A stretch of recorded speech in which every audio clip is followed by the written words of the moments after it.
حضور غوث اعظم شیخ عبد القادر جیلانی بیان کر رہے ہیں، مجلس میں سب پیر بھائی بیٹھے ہوئے ہیں.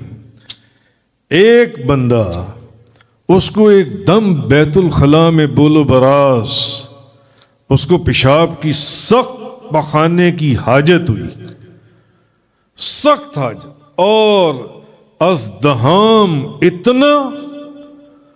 دنیا آپ نے بیانات، آپ نے کتابوں میں پڑھا ہے کہ آپ کا بیان سننے والوں میں 1,00,000 لوگوں کا اجتماع ہوتا تھا بغداد میں، ایک. اور آپ کی سب سے بڑی کرامت یہ تھی کہ جو سب سے نزدیک بندہ آپ کی آواز جیسے سنتا تھا، وہ سب سے آخری بندہ بھی آپ کی آواز ویسے ہی سنتا تھا. 1,00,000 لوگوں کا اجتماع، آخری بندہ بھی آپ کی آواز اسی طرح سنتا تھا جس طرح آپ کے نزدیک بیٹھا ہوا بندہ آپ کی آواز سنتا تھا. اتنا ازدحام.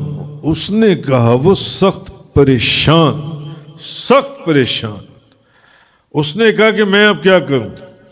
شیخ محمد عبداللہ بطائحی، انہوں نے یہ واقعہ لکھا کہ ابو المالی محمد بن علی نام کا ایک بندہ تھا، ایک بزنس مین تھا.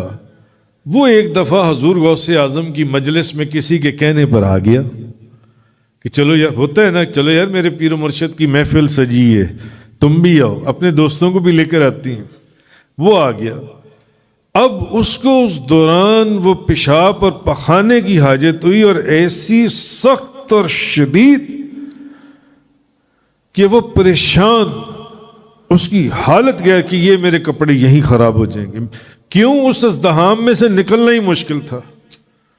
اس نے کہا میں کیا کروں. اب وہ حضور غوث اعظم کی زیارت کے لیے آپ کے قریب بیٹھا ہوا تھا.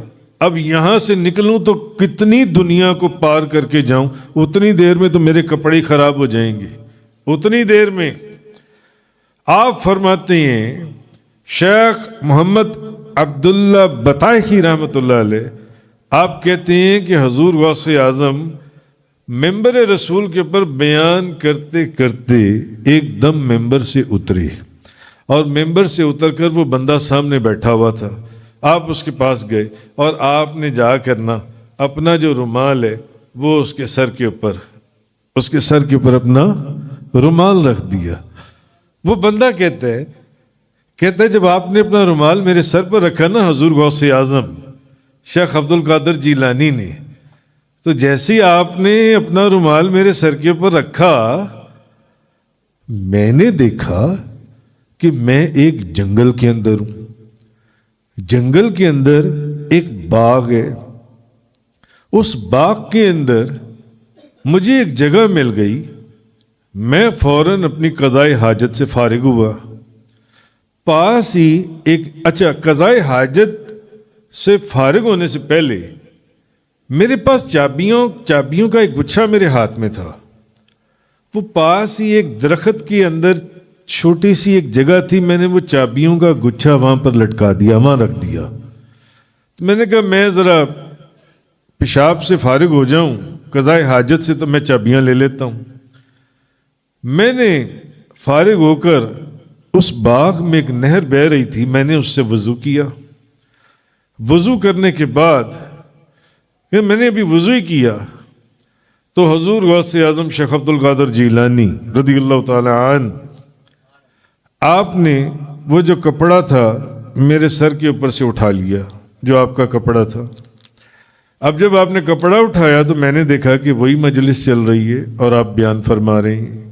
حضور غوث اعظم، میں پاس بیٹھا ہوا تھا آپ کے بالکل پاس، کہ میں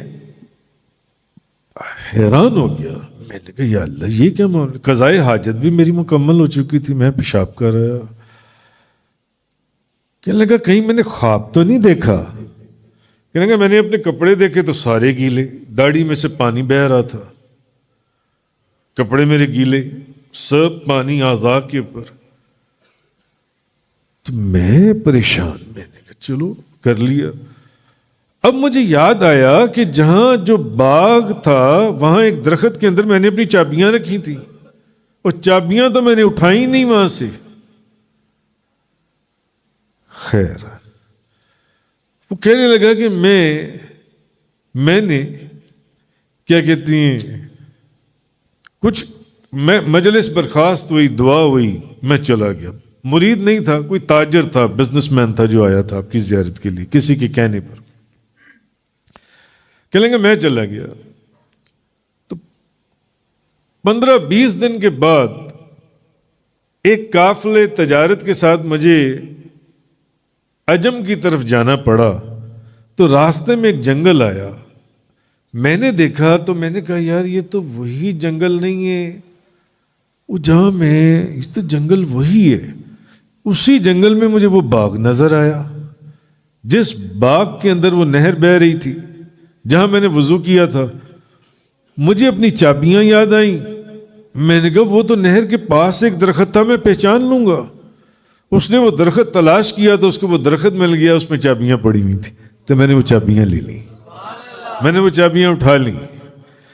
کہنے کا مقصد یہ ہے کہ اب یہ واقعہ سننے والے پھر اعتراض کریں گے تو پھر حضرت آصف بن برقیہ کا واقعہ جو قرآن میں بیان ہوا ہے، بھائی اگر وہ وہاں سے سینکڑوں میل دور سے حضرت سلیمان علیہ السلام کی امت کا ایک ولی اتنا بڑا تخت آنکھ جھپکنے سے پہلے لا کر آپ کے سامنے رکھ سکتا ہے تو غوث اعظم شیخ عبد القادر جیلانی تو نبیوں کے سردار کی امت کے ولیوں کے سردار ہیں. کیا آپ اپنے مرید کو سینکڑوں میل دور کہیں دور نہیں پہنچا سکتے؟ ہاتھ آگے بڑھا کر قرآن کی مثال میں نے آپ کو دی ہے. اگر اس کا انکار کرو گے تو پھر آصف بن برقیہ والے واقعے کا بھی انکار کر دو.